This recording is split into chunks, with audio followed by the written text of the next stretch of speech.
ఇంకొకటి సాంగ్స్ అన్నీ కూడా ఒక సాంగ్ రిలీజ్ అయింది, చిక్రీ చిక్రీ, అదే సెన్సేషన్ క్రియేట్ చేసింది. తర్వాత పెద్ద దీంట్లో రై రై రాయరా ఇంకో సాంగ్. అంటే బుచ్చిబాబు గారు తీసిన మూవీస్ చాలా జాగ్రత్తగా తీస్తున్నారు. సాంగ్స్ విషయంలో చాలా కేర్ఫుల్గా.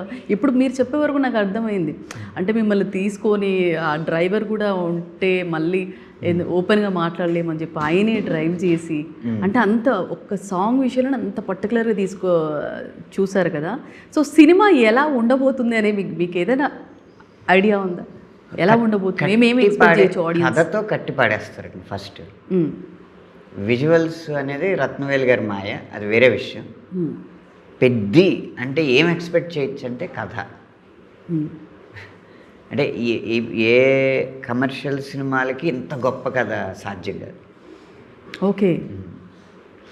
సో అంటే మనం ఫార్ములా అనుకుంటాం కదా, ఎస్యూవీలు బాంబులతో గాల్లో లేస్తేనో, ఒక 200 మందిని ఉచ్చకోత కోస్తేనో హై వస్తుందని. అవి కాకుండా కూడా హై ఎలా తెప్పించవచ్చు అనేది పెద్ద నిరూపిస్తుంది. ఓకే. సో అంటే మామూలుగా చెప్పచ్చు ఇది డిఫరెంట్ కదండి అని, దానికి నేను ఇచ్చే స్పష్టమైన వివరణ ఇది. ఈ ఊచకోతతోనూ ఎస్యూవీలు గాల్లో లేస్తేనో, చేజ్ సీన్లలో వీటితో వచ్చే హై ఏదైతే ఉంటుందో, బాంబ్ బ్లాస్ట్లతో వచ్చే హై, ఆ హై అవేమీ లేకుండా పెద్ద కథ ద్వారా తెప్పిస్తుంది. అసలు ఎక్స్పెక్టేషన్ మామూలుగా లేదు.